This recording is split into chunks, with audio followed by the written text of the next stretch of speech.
শনিবার সকাল ৬টায় coast guard outpost Patenga কর্তৃক চট্টগ্রামের পতেঙ্গা থানাধীন বহিনগর এলাকায় একটি বিশেষ অভিযান পরিচালনা করা হয়। অভিযান চলাকালীন উক্ত এলাকায় সন্দেহজনক একটি বোটে তল্লাশি চালিয়ে অবৈধভাবে শুল্ক কর ফাঁকি দিয়ে মিয়ানমারে পাচারের উদ্দেশ্যে বহনকৃত প্রায় ৬,২৪,০০০ টাকা মূল্যের ৬,০০০ লিটার ডিজেল, ৬টি গ্যাস ভর্তি সিলিন্ডার, নগদ ১৫,৮৯৬ টাকা এবং পাচারকালে ব্যবহৃত বোটসহ ৪ জন বাঙালি ও ৮ জন রোহিঙ্গা পাচারকারীকে আটক করা হয়। জব্দকৃত ডিজেল, গ্যাস সিলিন্ডার, পাচার কাজে ব্যবহৃত মোট ও আটককৃত পাচারকারীদের পরবর্তী আইনানুগ ব্যবস্থা গ্রহণের কার্যক্রম প্রক্রিয়াধীন রয়েছে। এছাড়াও এই বোটকে ব্যবহার করে মানব পাচারকারীরা আনুমানিক ১৫০ থেকে ২০০ জনকে মালয়েশিয়া পাচারের পরিকল্পনা করেছিল বলে জানা যায়। কোস্টগার্ডের গোয়েন্দা তৎপরতা এবং আভিযানিক দলের সফল অভিযানের কারণেই মানব পাচারকারীদের এই অপচেষ্টা নস্যাৎ করে তা সম্ভবপর হয়েছে।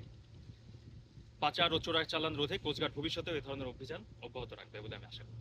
তারা এই তেলগুলো কোথা থেকে লোড করেছিল এবং কারা কারা এর সাথে জড়িত আপনারা কি শনাক্ত করতে পেরেছেন কিনা?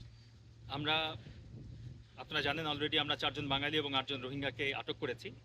তাদের কাছ থেকে আমাদের ইনভেস্টিগেশন এখনো চলমান রয়েছে। তদন্ত শেষে আমরা পরিপূর্ণ একটা পিকচার জেনারেট করতে পারবো।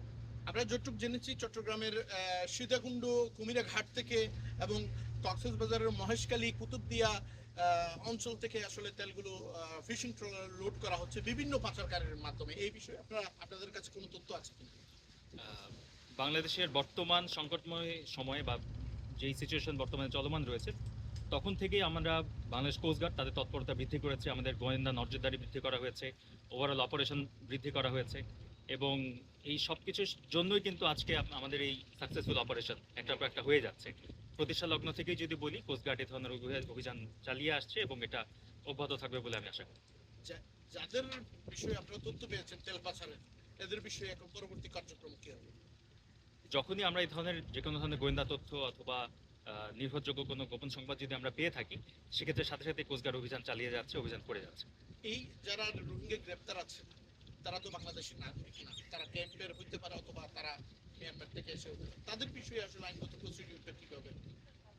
বর্তমানে তারা আমাদের কাছে আটক অবস্থায় রয়েছে, তাদেরকে কিছু যথাযথভাবে কিছু তদন্ত করা হবে এবং তদন্ত শেষে যে আইনানুগ প্রক্রিয়া অলরেডি আমরা নিচ্ছি এবং সেগুলো নেওয়া হচ্ছে এবং এগুলোই চলমান থাকবে।